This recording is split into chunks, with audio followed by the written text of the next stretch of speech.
The fluorescent lights in the courthouse hallway hummed with a frequency that matched the tremor in my hands. I pressed my palms against the cool marble bench, trying to absorb some of its solidity, its permanence. 5 years of marriage reduced to signatures on documents that felt heavier than they should, each page a small death.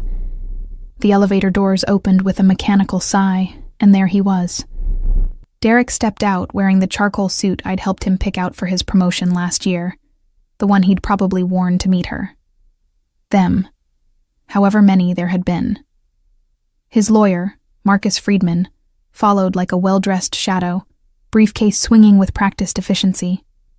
I'd always noticed details. It was what made me good at my job, back when I had one. Interior design required an eye for the small things, the way light fell across a surface, the barely perceptible differences in fabric textures, the psychological impact of color temperatures.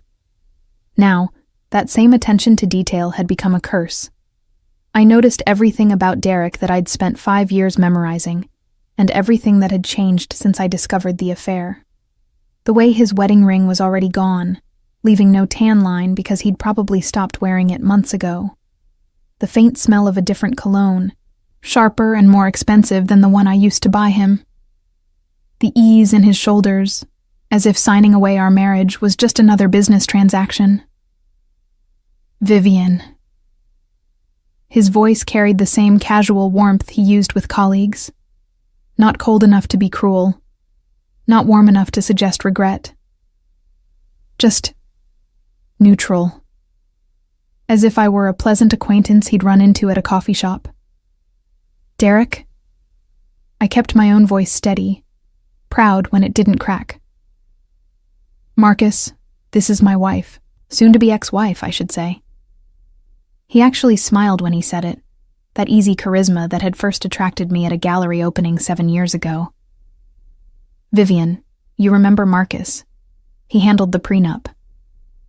The prenup I'd signed without reading carefully, because I'd been so in love, so certain we'd never need it. The prenup that was now stripping me of everything we'd built together. The brownstone in Park Slope that I'd renovated room by room.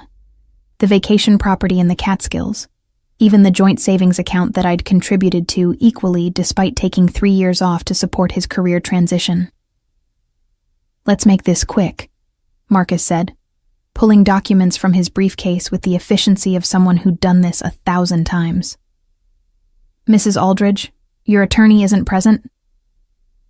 I couldn't afford to keep her on retainer. The admission tasted like ash. I reviewed everything. I know what I'm signing. Derek made a small sound, something between sympathy and satisfaction. Well, you should have thought about financial planning before you decided to make such a dramatic exit, Viv, throwing my belongings into the street like some sort of spurned housewife from a soap opera. The memory of that night burned behind my eyes. Coming home early from visiting my sister to surprise him for our anniversary. Finding him in our bed, the bed I'd spent weeks selecting, the frame I'd restored myself, with someone who worked in his office. The red haze of rage that followed, the primal need to purge his presence from my space. You were in our bed, I said quietly, each word precise.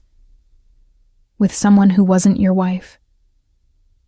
Which you still haven't proven, despite hiring that investigator. He leaned against the marble pillar, crossing his arms. Pretty convenient that all those photos you claim to have mysteriously disappeared before the divorce proceedings. They hadn't disappeared. I'd given them to my attorney, who'd then informed me that Derek's lawyer had gotten them ruled inadmissible on a technicality. Some issue with privacy laws and how the investigator had obtained them. Marcus Friedman was expensive and very, very good at his job. Can we just sign the papers? My throat felt tight, each breath an effort. Of course. That's why we're here. Derek pushed off from the pillar, suddenly all business. Marcus will walk you through each section. It's all pretty straightforward. You keep your grandmother's jewelry, your personal effects, your car. Everything else reverts to me per the prenup terms. The brownstone, the Catskills property, the investments, all mine. I renovated that brownstone, I heard myself saying, hating the pleading note that crept into my voice. I spent 3 years playing house while I built a career that paid for those renovations. His smile was gentle, which somehow made it worse. Viv, I'm not trying to be cruel. I'm just being realistic. You made choices. This is the consequence. The choices I'd made, putting my design business on hold to support his career, turning down the job offer in Seattle because he didn't want to relocate, spending my inheritance from my grandmother on the brownstone down payment because he said it was investing in our future. Marcus laid the documents across the bench in neat rows, each stack clipped and flagged with colored tabs. If you'll just sign where indicated, Mrs. Aldridge, initial here, here, and here. Full signature on the final page of each section. My hand moved mechanically, pen scratching across paper. Each signature felt like giving away a piece of myself. The brownstone with its original crown molding that I'd painstakingly restored. The garden where I'd spent every spring coaxing roses to bloom. The studio space in the attic where I'd planned to restart my design business once Derek's career was more established. All of it, signed away in blue ink that looked too cheerful for the death of a marriage. There. I set down the pen, my hand cramping. It's done. Not quite. Derek accepted the documents from Marcus, flipping through to verify each signature. His thoroughness felt like an insult, as if he didn't trust me to even end our marriage correctly. I need to say something before we part ways, Viv. For closure. Closure.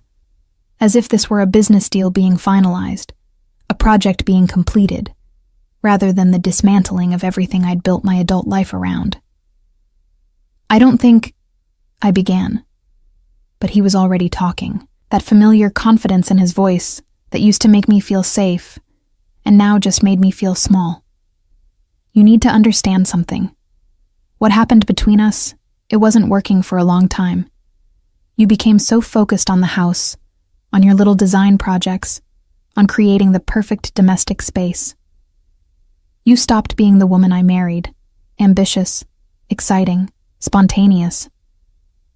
He tucked the signed documents into his briefcase with care. I need someone who matches my energy, my drive. Someone who's building something, not just maintaining. The words landed like physical blows, each one precise and carefully aimed at the soft parts of me that were already bleeding. Because there was truth in them, twisted and cruel, but truth nonetheless. I had poured myself into that brownstone, into creating a home, because I believed that's what we were building together. A foundation. A life. I'm sure you'll move on eventually, Derek continued, and something in his tone made me look up. He was smiling now, that easy charm fully engaged, but there was something else underneath it. Smugness, satisfaction. Though let's be honest, Viv, you'll never really get over me. Over this. I was your first real relationship, your first everything. You built your entire identity around being my wife. The marble bench felt cold beneath my palms, grounding me as the room seemed to tilt. Around us, the courthouse bustled with its usual chaos. Lawyers conferring with clients, families waiting for hearings, the steady drone of institutional bureaucracy. Normal people having normal, terrible days, their tragedies as mundane as mine. That's quite a thing to say. My voice sounded distant, detached, as if it belonged to someone else. It's honest. He shrugged, checking his watch. A new Rolex I'd never seen before. Probably a gift from whoever had replaced me. Look, I'm not trying to be cruel. I'm trying to help you understand reality so you can move forward. You were a good wife, Viv. You'll make someone a great domestic partner someday. But you need to accept that what we had, it was special. Probably the best relationship you'll ever have. And that's okay. Not everyone gets to have that twice. Marcus shifted uncomfortably, clearly wanting to end this conversation and move on to his next appointment. But Derek seemed energized by his own monologue, warming to his theme. "Think about it rationally," he said, using the same patient tone he'd used when explaining why I should give up the Seattle job offer. "You're 28, starting over with essentially nothing. No career momentum, no real assets, no professional network since you let all of that atrophy. Your friends are all my friends, really. Your social circle was built around me. Even your identity was built around being Derek Aldridge's wife." He wasn't wrong. I'd realized that in the 3 months since I'd left, crashing on my sister's couch because I couldn't afford first and last month's rent on an apartment. Watching my phone stay silent because everyone we knew had chosen sides, and they'd chosen his. Updating my resume and seeing the 3-year gap where my career should have grown. So here's my advice for old time's sake. Derek's hand landed on my shoulder, a gesture of comfort that felt like ownership. Take some time. Heal. Maybe take a trip somewhere to clear your head. But don't expect to find anything like what we had. Don't waste your time trying to replace me because you can't. I was it for you, Viv. The big love. And that's actually a beautiful thing, if you can accept it.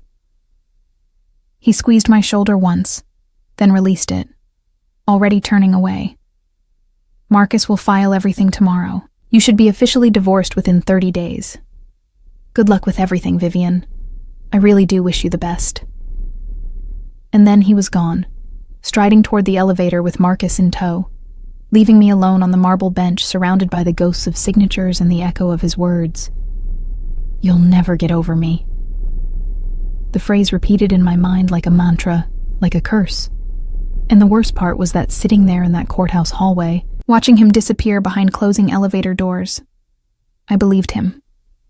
I gathered my purse, my hands steadier now that the signing was finished. The courthouse exit beckoned with the promise of fresh air, escape from the fluorescent lights and institutional beige walls. But I paused at the massive windows overlooking the street, watching the city move below. Cars and pedestrians, everyone rushing somewhere important, everyone with purposes and destinations. Derek's voice echoed in my head. "You'll never really get over me." I pressed my forehead against the cool glass, feeling the vibration of the city against my skin. 3 months ago, I would have believed him, would have accepted his narrative of my life, my limitations, my future. But standing there, something shifted. Maybe it was the finality of those signed documents. Maybe it was the utter emptiness of starting over with nothing to lose. Or maybe it was just rage, finally, burning through the numbness. "You'll never get over me. Watch me," I whispered to the glass, to the ghost of his voice, to the woman I'd been when I'd first walked into this building. I didn't know how yet, didn't have a plan beyond surviving the next day, the next week. But Derek had made one critical mistake in his perfectly crafted dismissal of me, of our marriage, of my future. He'd underestimated how much I'd learned about becoming someone new when you had nothing left to lose. I pushed away from the window and walked toward the exit, each step feeling more solid than the last.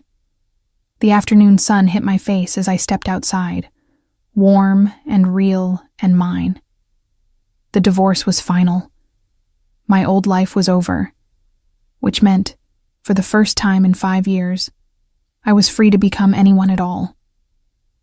3 months later, I stood in the middle of McCarran International Airport with a single suitcase and a credit card that had exactly $3,000 left on it. Las Vegas sprawled beyond the terminal windows, all heat shimmer and impossible architecture rising from the desert like a fever dream. My sister Emma had insisted on the trip. "You need to get out of your head," she'd said, booking the flight before I could protest. "Go somewhere completely different. Somewhere Derek would never go. Lose yourself for a week." Derek hated Vegas, called it tacky, desperate, a city for people with more money than taste, which made it perfect. The hotel Emma had chosen was on the Strip, but not one of the massive casino resorts. The Palazzo Nero was smaller, more exclusive, its black glass exterior reflecting the desert sun like obsidian. The lobby was a study in contrasts. Modern minimalism with touches of old-world Baroque. Cream marble floors, dramatic chandeliers that looked like frozen waterfalls, and everywhere the subtle scent of jasmine and leather. Ms. Aldridge. The concierge was impeccably dressed, his accent placing him somewhere in Eastern Europe. "Welcome to the Palazzo Nero. We have you in one of our deluxe suites on the 20th floor. If there's anything you need during your stay, anything at all, please don't hesitate to ask." The emphasis on anything sent a small thrill through me. This was a different world, operating under different rules. No one here knew me as Derek's wife, as the woman who'd been discarded and diminished. Here, I was just another guest, anonymous and free. My suite was stunning. Floor-to-ceiling windows overlooking the Strip, a bathroom larger than my sister's entire apartment, and a bed that looked like it belonged in a palace. I dropped my suitcase and walked to the window, pressing my palm against the glass. The city sprawled below, already coming alive as afternoon shifted toward evening. For the first time in months, I felt something other than numb grief. Anticipation, maybe. Or possibility. I showered and changed into the one decent dress I owned, a simple black sheath that Emma had forced me to pack. "You're going to dinner at least once somewhere nice," she'd insisted. "Wear the dress, order the expensive wine. Remember what it feels like to be treated like you matter." The hotel's signature restaurant was called Noir, accessible through a private elevator from the lobby. The hostess looked up as I approached, her smile professional but warm. "Good evening. Do you have a reservation?" "No, I'm sorry. I should have called ahead." She glanced at her computer screen, then back at me. "We're quite full tonight, but let me see what I can do. One moment, please." I was about to suggest I come back another night when a voice spoke behind me, low and measured with an accent I couldn't quite place. "She can have my table." I turned to find a man standing close enough that I caught his scent, sandalwood and something darker, more complex. He was tall, broad-shouldered in a way that suggested discipline rather than vanity, wearing a black suit that looked like it had been tailored specifically for his frame. Dark hair swept back from a face that was all sharp angles and careful control. But it was his eyes that stopped me, gray, almost silver in the restaurant's low light, and fixed on me with an intensity that made my breath catch. "Mr. Marchetti, that's very kind, but," the hostess began. "I insist." He didn't look away from me. "I've had a table reserved for an hour and haven't used it. Better it goes to someone who will appreciate it." "I couldn't," I managed, though something in me wanted to say yes, wanted to see what would happen if I accepted this stranger's offer. "You could." The faintest smile touched his mouth. "Consider it Vegas hospitality. I own the hotel. It would be a shame if our guests couldn't enjoy our best restaurant." He owned the hotel. Of course he did. This man radiated the kind of quiet power that Derek had always performed, but never actually possessed. "Thank you," I heard myself saying. "That's very generous." "Enjoy your evening, Ms. Vivian," I supplied. Not Mrs. Aldridge, not Derek's wife, just Vivian. Vivian. He repeated my name like he was tasting it, committing it to memory. "I'm Roman. If you need anything during your stay, tell them to call me directly." Then he was gone, moving through the lobby with the fluid economy of movement that suggested he was always aware of his surroundings, always in control. The hostess escorted me to a corner table with a view of the Strip, the lights beginning their nightly show as darkness fell. I ordered the wine Emma had insisted on, something French and obscenely expensive, and tried to process what had just happened. A stranger, Roman, had given me his table. In his hotel. A hotel he owned.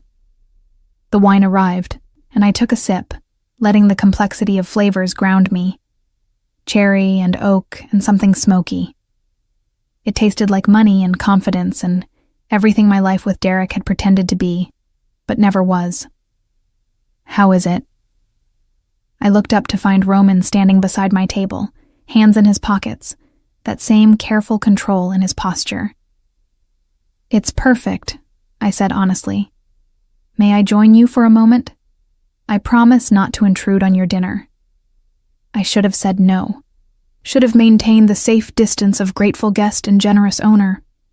Instead, I gestured to the empty chair. He sat with the same fluid grace, drawing attention from nearby tables. People noticed him, I realized, not with the desperate hunger for celebrity, but with the wariness of recognizing real power. "You're here alone," he observed. Not a question. "Is that unusual?" "In Vegas?" "Yes. Most people come here to escape with someone, or to find someone. You seem to be doing neither. Maybe I'm escaping from someone." The wine had loosened my tongue, made me bolder than I'd been in years. Something flickered in those gray eyes. Interest, perhaps, or recognition. Recently? 3 months ago. Divorce finalized today, actually. Well, yesterday, technically, given the time difference. Ah. He leaned back in his chair, studying me with an attention that should have felt invasive, but instead felt seen. Let me guess.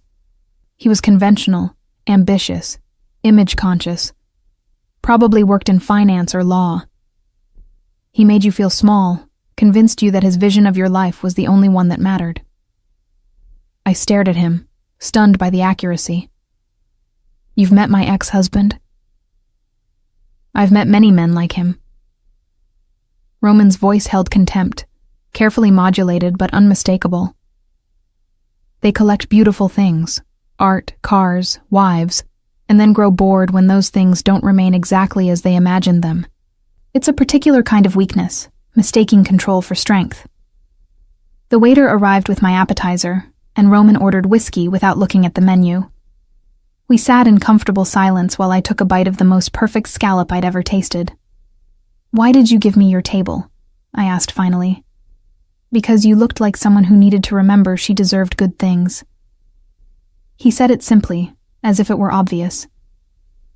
"And because I wanted an excuse to talk to you. You own a hotel in Las Vegas. I'm sure you don't need excuses to talk to anyone." His smile was genuine this time, transforming his face. "Fair point. Let me be more honest then. You interested me. Most people who come to Vegas alone are running from something or chasing something. You seem to be doing neither. Just existing." I found that compelling. Existing isn't very exciting. It's the hardest thing to do when everything else has fallen apart. His whiskey arrived, and he raised the glass slightly. "To existing, and to ex-husbands who don't deserve another moment of your thoughts." I clinked my wine glass against his tumbler, something warming in my chest that had nothing to do with alcohol. We talked through my dinner and into the evening. Roman asked questions that Derek never had. What I'd studied in college, what had drawn me to interior design, what my favorite building in New York was and why. He listened with complete attention, as if every word mattered, as if I mattered. In turn, I learned he'd grown up in Italy, moved to the States 15 years ago, built his business from nothing.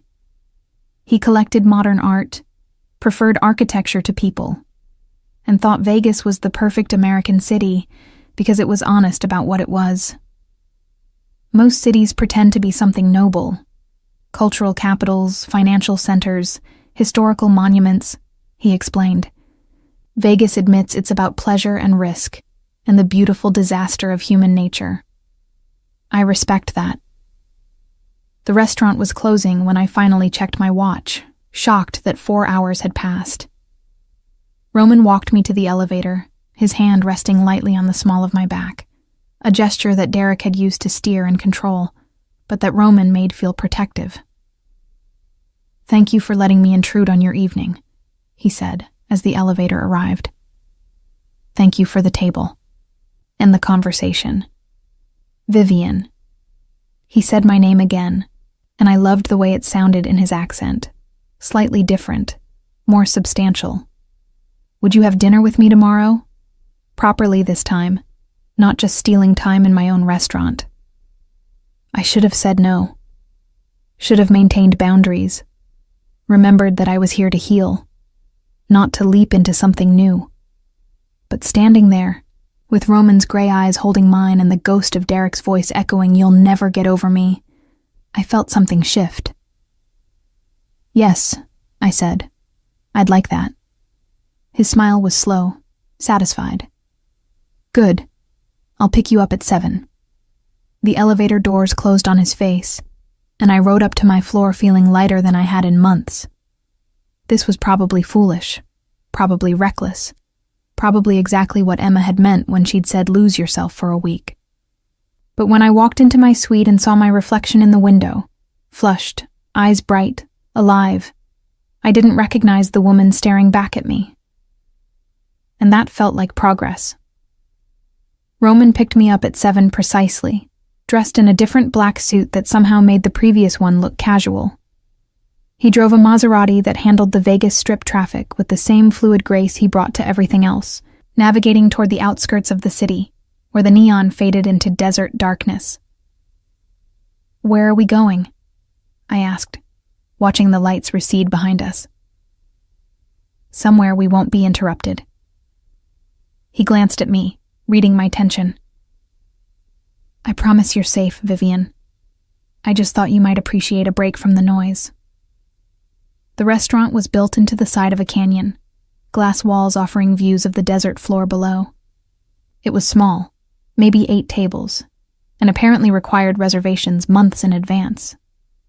Roman was greeted by name, escorted to a private section where we could see the stars beginning to emerge overhead. "This is incredible," I breathed, watching the last light fade from the sky.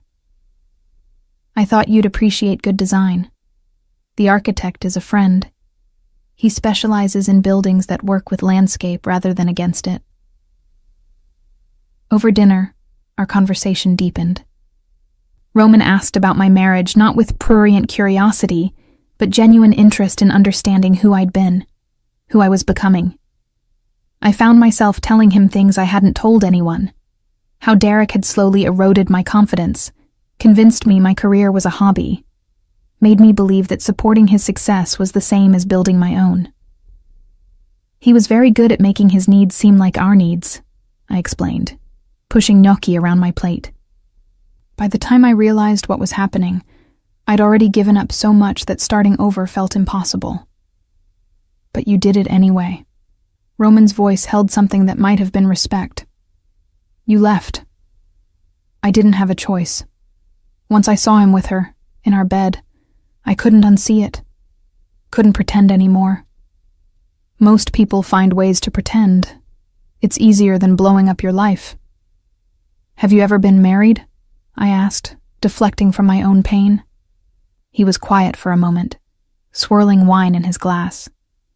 "No. I've seen what marriage does to people. The compromises, the slow erosion of self.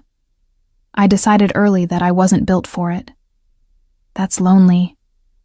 Lonely is better than diminished." He met my eyes, though I'm beginning to wonder if I was wrong about that. The air between us felt charged, electric. I should have pulled back, maintained distance, remembered that I was barely divorced and in no position to start something new. Instead, I leaned in. "What changed your mind?" A woman in a courthouse 3 months ago, signing away 5 years of her life. Alone. Scared. But doing it anyway because staying was worse than leaving. His hand covered mine on the table, warm and solid. "You changed my mind, Vivian." I should have questioned how he knew those details. Should have wondered why a man who owned a Vegas hotel would be at a New York courthouse on a random Tuesday afternoon. But I was caught in his gray eyes, in the intensity of being truly seen by someone for the first time in years. "Roman, Don't," he interrupted gently. "Don't analyze it. Don't question it. Just feel it. So I did. I let him kiss me in the parking lot under desert stars. Let him drive me back to the hotel with his hand on my thigh. Let him come up to my suite and show me what it felt like to be wanted with complete attention and devastating skill. Afterward, lying tangled in sheets that cost more than my car, I asked the question that had been building since that first night. Why me? You could have anyone. Roman traced patterns on my shoulder, his touch light and claiming at once. Because you're not trying to be anyone. You're just surviving. And survival is the most honest thing a person can do. The week I'd planned to stay stretched into 2, then 3. Roman introduced me to his city. Not the Vegas tourists saw, but the one that existed in the spaces between. Private clubs where politicians and moguls made deals over whiskey. Art galleries showcasing work that would never see public museums. Restaurants that didn't advertise because their clientele found them through word of mouth. I learned he owned not just the Palazzo Nero, but 4 other hotels on the Strip. That his import business dealt in art and antiquities, though he was deliberately vague about the details. That he was respected and feared in equal measure, and that people moved aside when he walked into a room. I should have questioned more. Should have wondered why cash was his preferred currency. Why certain calls made him step away to speak in rapid Italian. Why men with hard eyes and expensive suits were always nearby when we went out. But I was in love. Recklessly, completely in love with a man who treated me like I was precious and powerful at once. Who listened when I talked about design with the same attention he gave to his business dealings. Who made love to me like he was memorizing every inch of my body, claiming and worshipping simultaneously. "Come with me to Italy," he said one morning, 3 weeks into what was supposed to be a week-long trip. We were having breakfast on his penthouse terrace.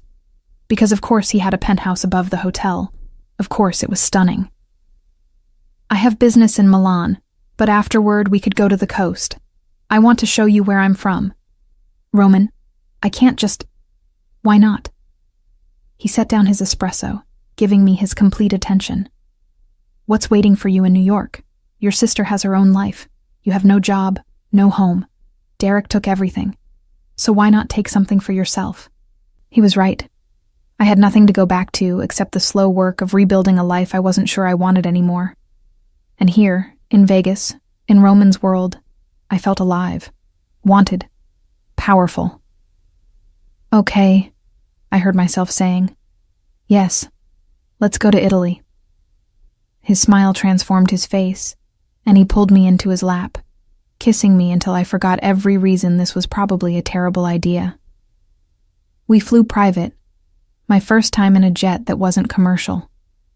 Roman worked during the flight, speaking Italian into his phone with an intensity I hadn't seen before. There was something harder in him here, away from Vegas. Something that reminded me he was more than just a successful businessman. Milan was beautiful and intimidating.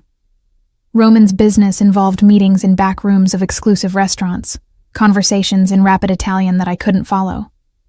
But afterward, he was completely mine, driving me through Tuscany to a villa that had been in his family for generations, walking me through Florence galleries, teaching me to taste the difference between wines from neighboring regions.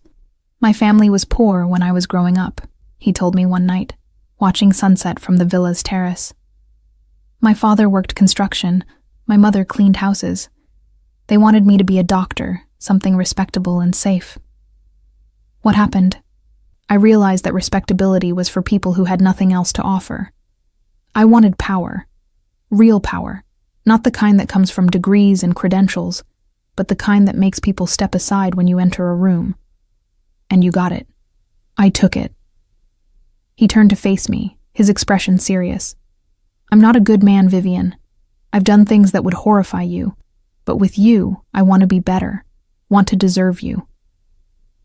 I should have asked what things. Should have pressed for details, demanded honesty about the source of his wealth and power. But I was selfish, caught in the fantasy of being loved completely by a man who seemed capable of anything. "Then, be better," I whispered. "For both of us." He proposed on a beach in Positano at sunset, producing a ring that was both elegant and substantial, a 3-carat diamond surrounded by smaller stones that caught the light like captured stars. I said yes before he'd finished asking, jumping into his arms with an abandon I hadn't felt since I was a child. We married 3 weeks later in a small ceremony at the villa, just us and a handful of Roman's closest friends, men with careful eyes and expensive suits, who congratulated us with the formal precision of people conducting business rather than celebrating a wedding. I told myself it was because Roman was private, because he valued intimacy over spectacle. I didn't let myself wonder why no family was present, why he made calls in another room when I walked by, why some of his art dealers looked more like soldiers than businessmen. I was 29, married to a man who made me feel alive, living in a world that bore no resemblance to the safe, small life I'd built with Derek. And when Roman held me at night in our villa bed, whispering Italian endearments I was slowly learning to understand, I convinced myself that not knowing everything was the same as knowing enough. After all, Derek had been completely transparent about who he was, and that hadn't protected me from devastation. Maybe mystery was safer than truth. Maybe not asking questions was the same as trust. I would learn how wrong I was, but not yet. Not while the Italian sun was warm on my skin, and Roman's ring was heavy on my finger, and the ghost of Derek's voice, "You'll never get over me," seemed like nothing more than a distant, laughable memory. 2 years of marriage to Roman had taught me to recognize the subtle shifts in his mood, the almost imperceptible changes that preceded something significant. That morning in our Las Vegas penthouse, we split our time between Italy and Nevada now. I noticed the tension in his shoulders as he stood at the window, phone pressed to his ear, speaking low and fast in Italian.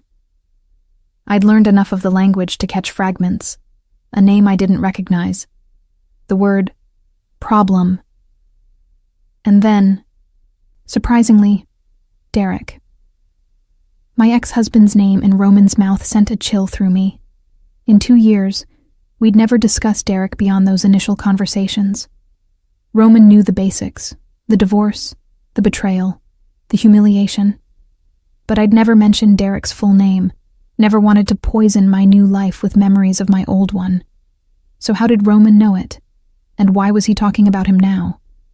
He ended the call and turned, his expression carefully neutral, the same face he wore when conducting business, when the other side of his life, the side I'd learned not to ask about directly, bled into our domestic space.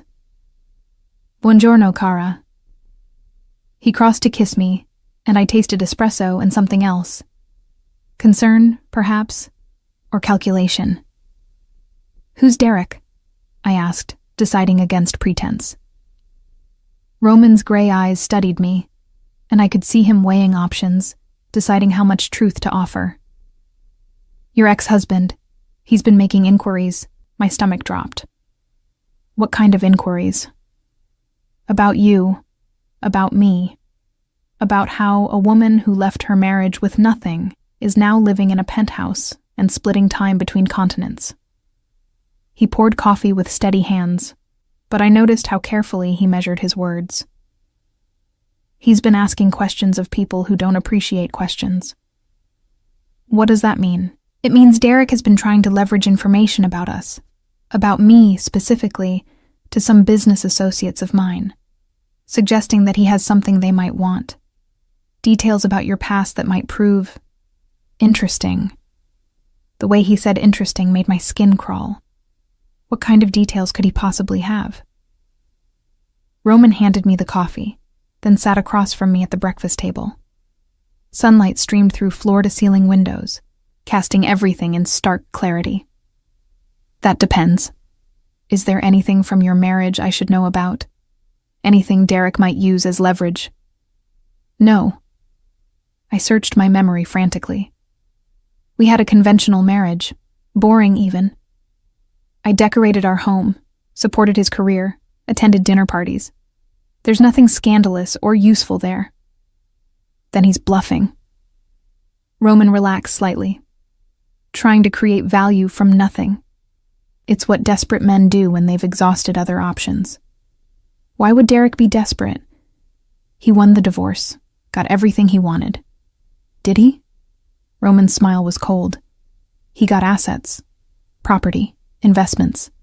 But what he lost was control over you. Some men can't tolerate that. The thought of Derek obsessing over me, over my new life, felt surreal.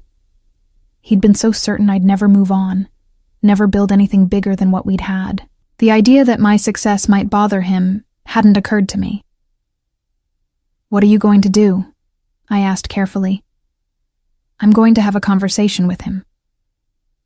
Roman's tone was casual, but something in his eyes made my pulse quicken. Make sure he understands that his inquiries are unwelcome, that his interest in my wife's past is problematic. Roman, I don't want you to hurt him. I'm not going to hurt him, Vivian.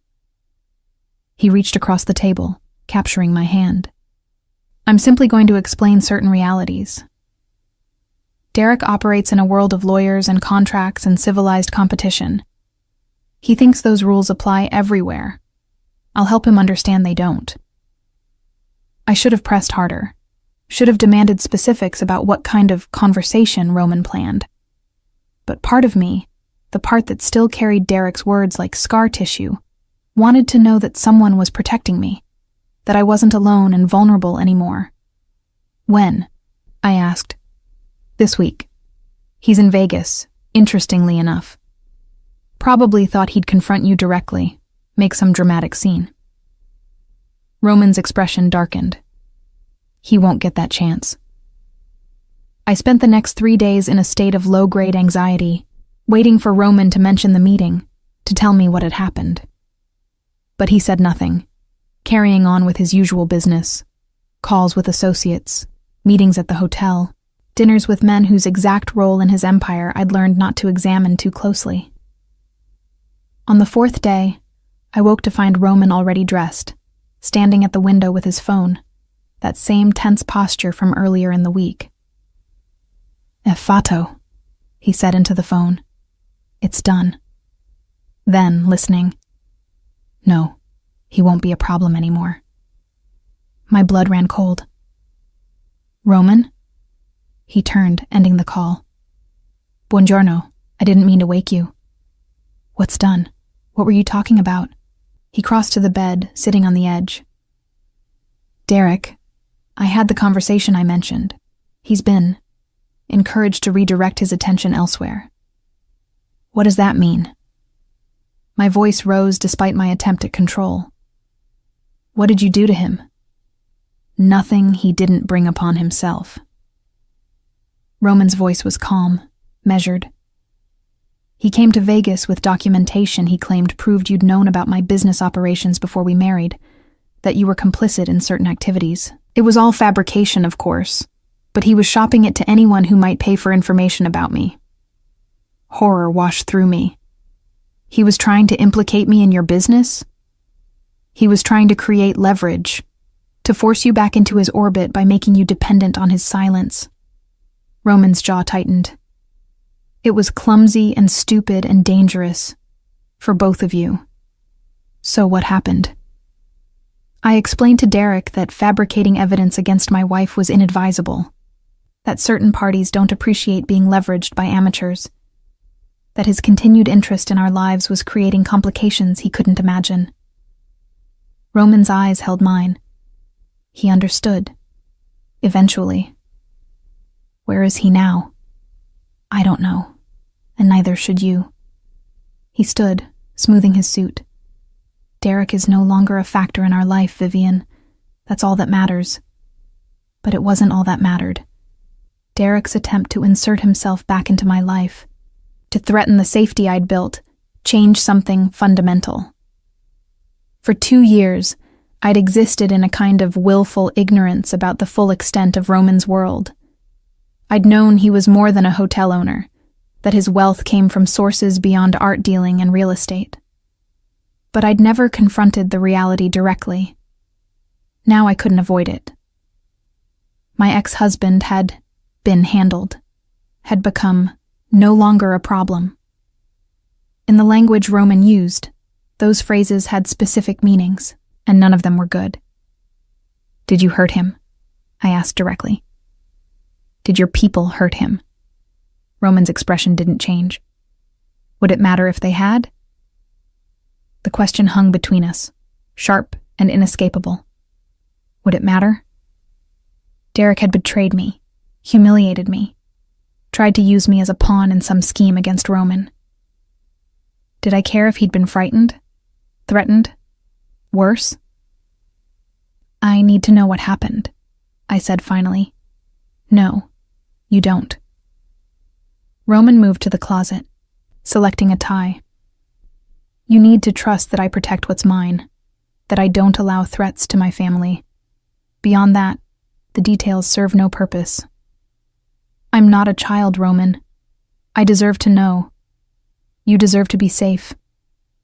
He turned, and for the first time I saw something raw in his expression. Fear, maybe, or desperation. "You deserve to live without constantly looking over your shoulder, wondering if the past will destroy the future. I gave you that. Don't ask me to apologize for it." We stared at each other across the bedroom, and I felt the foundations of my carefully constructed denial cracking. I'd married a man whose world operated by rules I didn't understand, consequences I couldn't fathom. I'd known that intellectually, but had never been forced to confront it emotionally. Until now. "I'm meeting Alessandro at the Palazzo Nero at 10, Roman said, his voice gentler. "Come with me. We'll have lunch after, somewhere you love. Try to pretend today is normal." "Is any day normal with you?" His smile was sad. "No, Kara, not remotely. But that's what you chose when you said yes to me." He was right. I had chosen this, chosen him, chosen a life of luxury and mystery and unspoken dangers. I'd traded one cage for another, Derek's suffocating control for Roman's protective ruthlessness. But at least this cage was gilded with genuine love, with partnership, with the knowledge that someone valued me enough to eliminate threats on my behalf.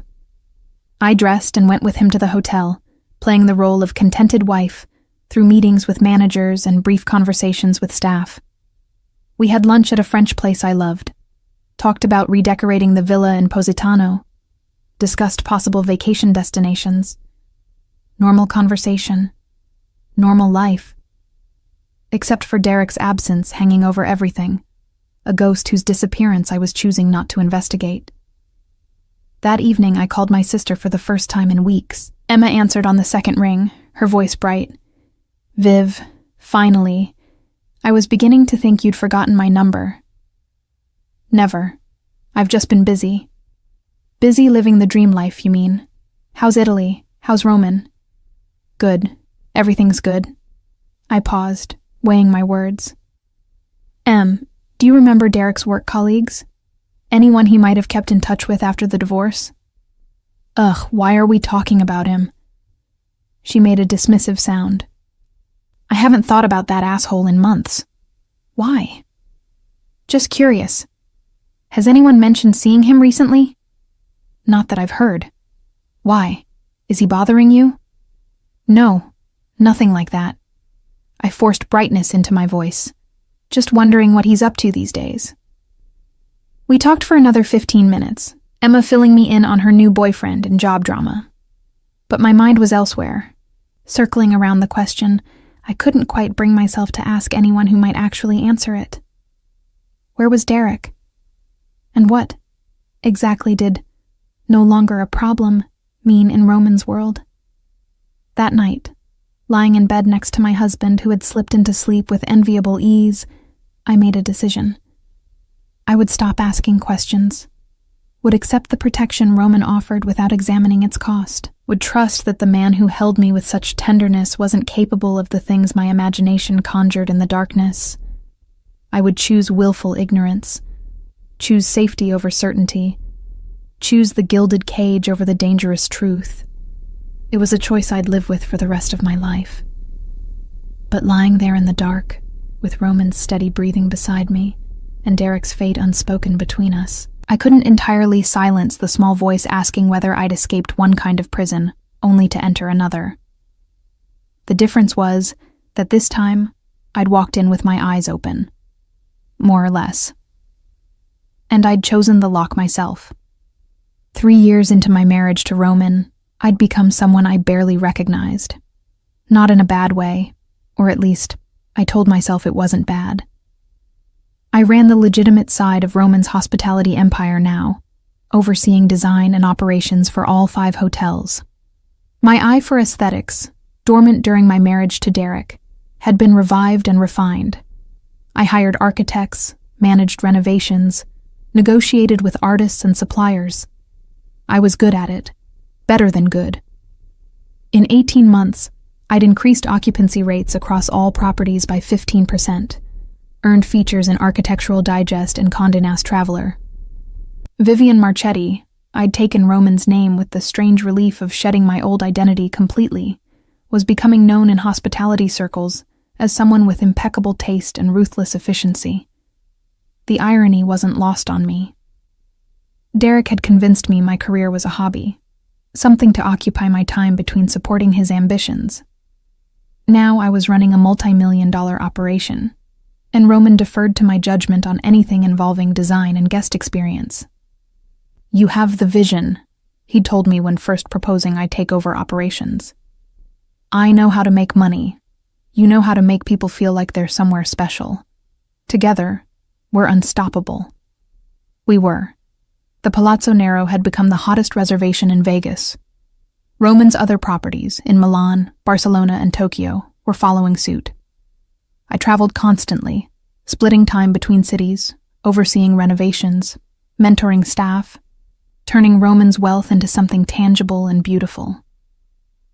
It was a good life, a powerful life, everything Derek had said I'd never achieve.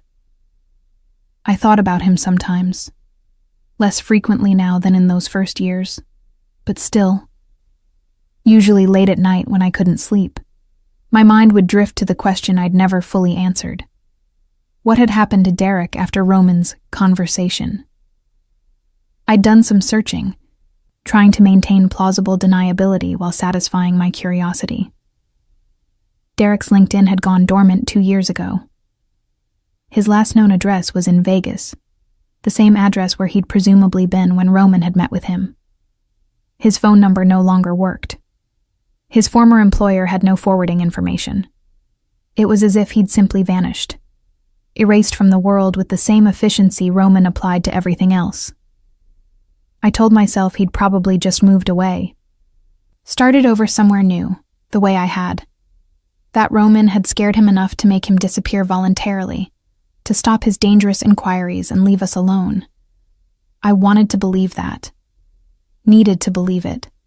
Because the alternative meant I was complicit in something unforgivable, and I couldn't be that person. Couldn't be someone who looked the other way while her husband committed violence on her behalf. Except I was looking the other way. Had been for 3 years. "Kara, you're distracted tonight." Roman's voice pulled me back to the present. We were having dinner in our Milan apartment, a restored historical building near the Duomo, with views of the cathedral's spires. "Something wrong?" "Just thinking about the Tokyo renovation. The contractor is pushing back on the timeline." It was a lie, but Roman accepted it with a nod, launching into suggestions about how to handle difficult contractors. He was like that, pragmatic, solution-oriented, willing to apply whatever pressure necessary to get what he wanted. That was the thing about Roman. He wasn't cruel for cruelty's sake. Every action, every decision served a purpose. He protected what was his, eliminated threats, built and maintained power with careful precision. And I was his wife, his partner, his greatest treasure, he liked to say. Which meant he protected me with the same ruthless efficiency he applied to his business empire. After dinner, while Roman took calls in his office, I stood at the window looking out over Milan. The city glittered below, old world charm with modern prosperity. I'd come a long way from that courthouse hallway where Derek had dismissed my entire future with casual cruelty. My phone buzzed. Email from Emma. Subject line all caps. Viv, call me right now. I dialed immediately, concerned. Em, what's wrong? Nothing's wrong, or maybe everything is, I don't know. She sounded breathless, excited. But you need to know something. Derek's missing. My blood went cold. What? Missing. Like officially missing. I just saw his sister post about it on Facebook. She's asking if anyone has heard from him in the past 2 years. 2 years, Viv. She filed a missing persons report, but apparently the police aren't taking it seriously because he's an adult who left no evidence of foul play. I sank into a chair, my legs suddenly weak. I don't understand. How is he just missing? That's what I want to know. The last anyone heard from him, he was in Vegas. Vegas, Viv. Where you were when you met Roman. And now he's just gone. She paused. Please tell me this is a coincidence. Of course it's a coincidence. My voice sounded distant, not quite convincing even to my own ears. Derek probably just wanted to disappear. Start over. You know how he was. All about image and control. Maybe he decided to walk away from his old life. Without telling his family? Without closing his bank accounts or selling his condo? His sister says all his stuff is still in storage, untouched. His car was found abandoned at the airport 2 years ago. It's weird, Viv. Really weird. Em, I need to go. Roman just got off his call. Vivian, wait. I'm serious. If you know anything, I don't. I promise. Derek is ancient history. I haven't thought about him in years. Another lie. But easier than the truth. That I thought about Derek every time I looked at my beautiful life and wondered what it cost. Every time Roman made problems disappear with disturbing ease. Every time I allowed myself to enjoy wealth and power built on foundations I'd never examined too closely. I ended the call and sat in the gathering darkness, Emma's words echoing. 2 years. Derek had been missing for exactly 2 years. Since right around the time Roman had assured me he was no longer a problem. Everything okay? Roman appeared in the doorway, loosening his tie. I heard you on the phone. Just Emma. She's having boyfriend troubles. Ah. He crossed to pour whiskey from the bar cart, holding up a glass in question. I shook my head. Alessandro confirmed the Barcelona property is ready for your visit next week. I thought we could make it a few days, stay at the villa afterward. You've been working too hard. Roman. I watched him settle into the chair across from me, whiskey in hand. Can I ask you something? And will you be honest? His expression grew cautious. Of course. Derek, my ex-husband. What happened to him? Really? Roman took a long sip of whiskey, his gray eyes steady on mine. Why are you asking this now? Because his family filed a missing persons report. Because he's been gone for 2 years, exactly 2 years, and no one knows where he is. Because I need to know if my happiness is built on someone else's suffering. Your happiness, Roman said carefully, is built on your own talent and my resources. What happened to Derek has nothing to do with either. That's not an answer. It's the only answer I'm going to give you. He set down his glass.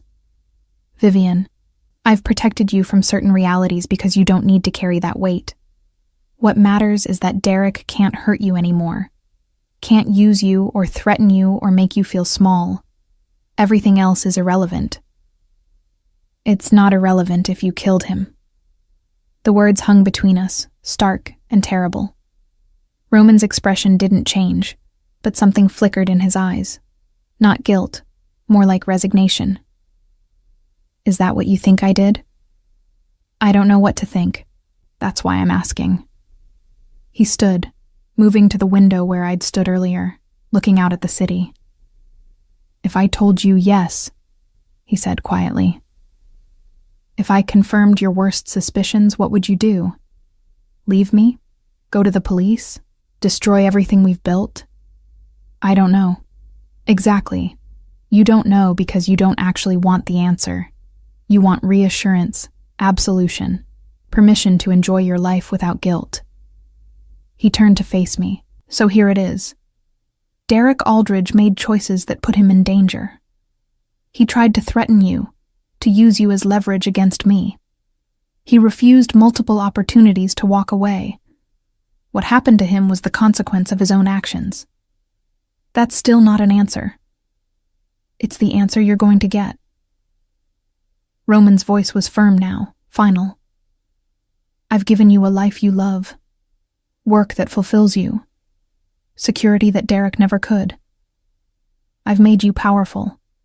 If the cost of that bothers you, then you need to decide whether the guilt is worth giving it up.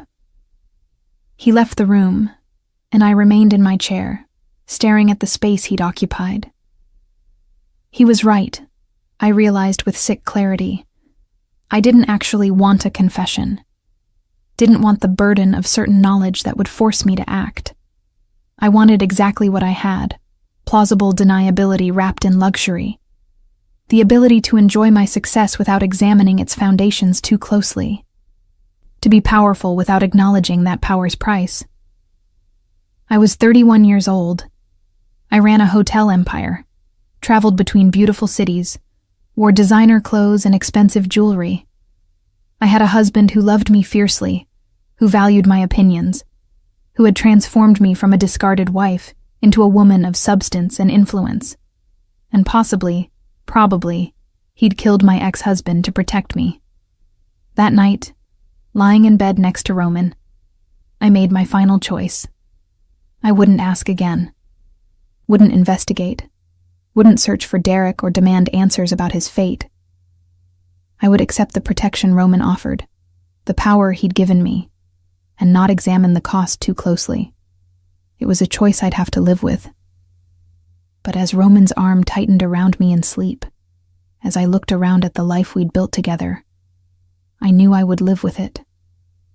Because the alternative, giving all this up, destroying what we had for a truth I couldn't undo, was unthinkable. Derek had been right about one thing, I realized. I would never get over him, but not in the way he'd meant. I'd never get over him because his disappearance, whether literal death or metaphorical erasure, had become the foundation of my transformation.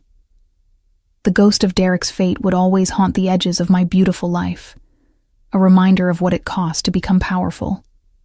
And I'd chosen to pay that price. I'd chosen it then, in that Milan apartment. And I'd keep choosing it, every day, for the rest of my life. Because in the end, the question wasn't whether I could live with what Roman might have done. It was whether I could live without what his protection had given me. And the answer was no. 4 more years passed.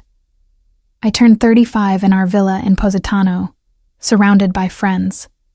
Roman's friends, really. The wives of his associates. Women who understood the rules of our world without speaking them aloud. We drank expensive wine, ate food prepared by a private chef, and watched the sun set over the Mediterranean, while our husbands discussed business in the villa's lower level. "You're so lucky," Sophia, Alessandro's wife, said.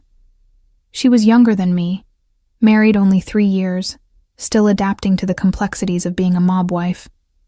Yes, that's what we were. I'd stopped pretending otherwise. Roman adores you. Alessandro says he's never seen him this settled. Settled felt like an odd word for a man who ran an empire that spanned legitimate businesses and less legitimate operations across 3 continents. But I understood what she meant. Roman was content with me, fulfilled. Whatever darkness existed in his work life, he left it outside our personal space, most of the time. "You're lucky too," I said, refilling her wine. "Alessandro is good to you." "He is." She hesitated, then lowered her voice. "Can I ask you something? How do you handle it? Knowing what they do?" I'd been asked variations of this question before, by other women in similar positions. Women who'd married powerful men and then slowly realized the full extent of their husbands' operations. Women who had to reconcile love with moral complexity. "You focus on what you can control," I said finally. "The legitimate businesses, the family, the parts of their lives where we actually have influence, and the rest. You accept that their world has different rules." "But doesn't it bother you?" Sophia's eyes were earnest, searching. "The violence, the people who get hurt." "Every empire is built on violence," I replied, surprised by how easily the rationalization came now. "Ours is just more honest about it. At least they have rules. No civilians, no children, no one who isn't part of the game. That's more than most legitimate businessmen can say." The words felt true even as I said them, which bothered me more than the violence itself. I'd become someone who could rationalize anything, justify any action if it protected my life and the people I loved. After the guests left, Roman and I walked along the beach, shoes off, the cool water lapping at our feet. He'd been quieter than usual all evening, and I recognized the signs. Something was coming. A shift in our carefully maintained equilibrium. "There's something I need to tell you," he said finally. My stomach tightened. "Okay. Derek Aldridge." The name felt like an intrusion, a ghost suddenly made solid. "His body was found 3 weeks ago. Construction site outside Vegas. They're calling it a homicide." The world tilted. I stopped walking, my feet sinking into wet sand. "What?" "The police are investigating, but they have no leads, no witnesses. The body was buried deep enough that it was purely accidental they found it. Some utility company digging new lines." Roman's voice was calm, factual. "They'll never solve it. The scene was too degraded, too much time passed." "You killed him." "Not a question anymore. A statement." "I protected you." He turned to face me, his gray eyes steady in the moonlight. "He was going to destroy you to get to me. Was shopping fabricated evidence to anyone who'd listen, trying to make you culpable in my operations. He didn't care that it would put you in danger, that it would make you a target. All he cared about was revenge, because you'd moved on without him. So you murdered him. I eliminated a threat to my family." Roman's jaw tightened. "Yes, Vivian. I killed Derek Aldridge. Had him killed, to be precise. Quickly, if you care. He didn't suffer beyond the fear beforehand, and then he was gone. And you were safe. I should have felt horror, should have run screaming down the beach, called the police, turned him in. Instead, I felt a strange sense of relief. The not knowing had been worse than knowing, the ambiguity more painful than certainty. "Why are you telling me this now?" "Because the investigation will reach you eventually. The police will want to interview you. Routine, given your connection to the victim. I need you prepared. Need you to understand exactly what happened, so you don't accidentally say something that creates problems." "Problems?" I laughed, high and slightly hysterical. "My ex-husband was murdered, and you're worried about creating problems. I'm worried about protecting you." Roman grabbed my arms, gentle but firm. "Derek's death means you're finally free of him completely. No more wondering, no more guilt. He made choices that put him in my crosshairs, and he paid the price. That's how this world works." "And what about my soul?" I pulled away from him. "What happens to that, living with a man who kills to solve problems?" "Your soul was always your own, Kara. I've never asked you to participate in that side of my life. Never involved you in decisions about violence or territory or any of it. You run the hotels. You create beautiful spaces. You use my money to fund scholarships and art programs. Your hands are clean. But I benefit from what you do, from who you are. Everyone benefits from violence somewhere in the chain. At least with me, you know the source. Can make choices with open eyes. He moved closer. I won't apologize for protecting you, Vivian. Not from Derek. Not from anyone. That's what loving you means. Making sure no one can hurt you. Ever. I stared at him. This man I'd loved for 7 years. This man who'd killed for me. And I realized that Emma had been right all those years ago, in that courthouse hallway. I'd never really get over Derek. But not because he'd been my great love, as he'd so arrogantly assumed. Because his death had become the cornerstone of my new life. The foundation that everything else was built on. What do I tell the police? I asked, my voice steadier than I felt. Relief flashed across Roman's face. The truth, mostly. That you divorced Derek 7 years ago. That you haven't seen or spoken to him since. That you have no knowledge of his activities or whereabouts after the divorce. All of that is technically true. And if they ask about you, you met me 3 months after your divorce in Vegas. We fell in love quickly. You knew I owned hotels, dealt in art and antiquities. You had no knowledge of any other business activities. Also true. You never asked. I never told. His hand cupped my face. You're not complicit, Vivian. You're protected.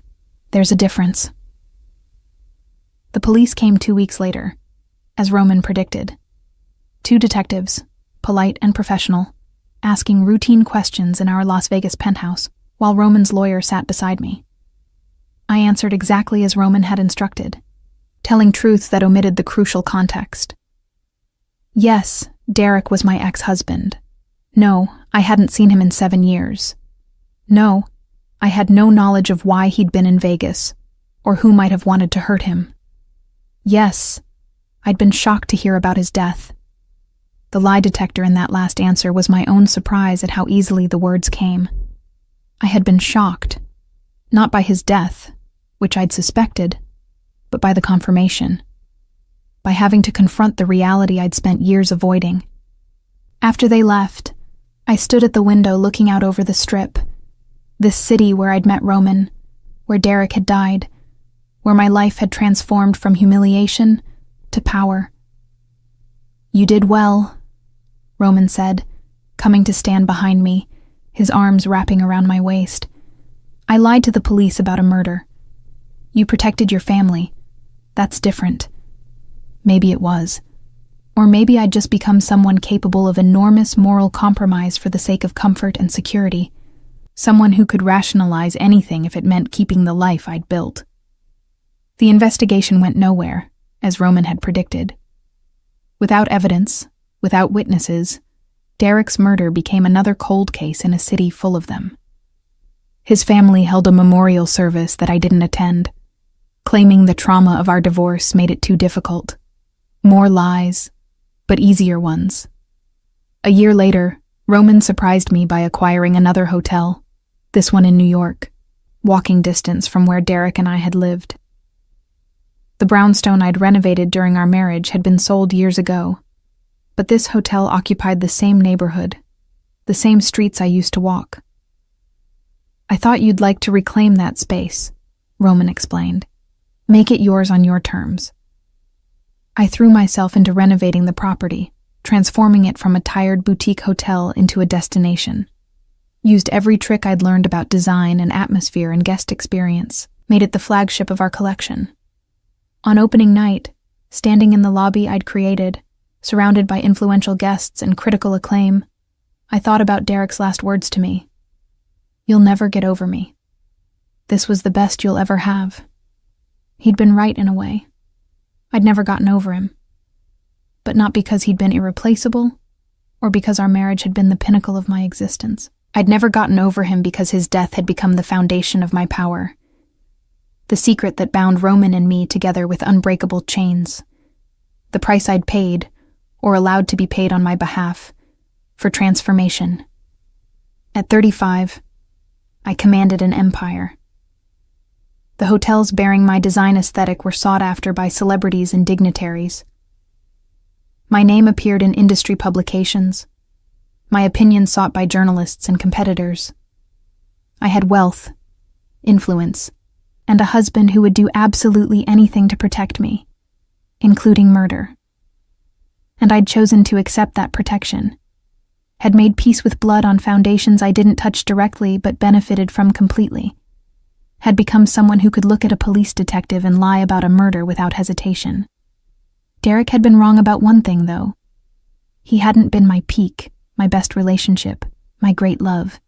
He'd been my prologue, the necessary cruelty that pushed me toward Roman, toward power, toward a life Derek couldn't have imagined. Standing in that hotel lobby, Roman's hand at the small of my back, I finally understood what he'd meant 7 years ago when he'd said, survival was the most honest thing a person could do. I'd survived Derek's cruelty, survived my own naivety, survived learning what my husband was capable of. And in surviving, I'd become someone capable of anything, including living with the knowledge that my ex-husband's murder had bought my freedom.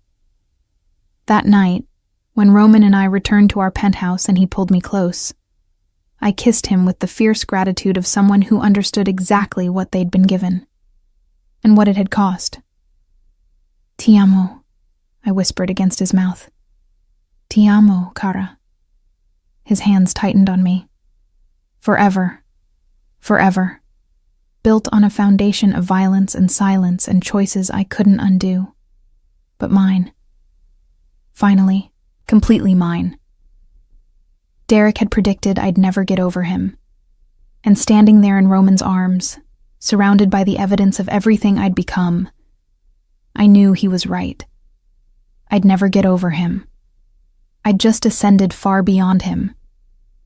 Into a world he couldn't have touched. Into power he couldn't have imagined. Into a life that proved his greatest mistake wasn't underestimating my ability to move on. It was underestimating what I'd become when I did.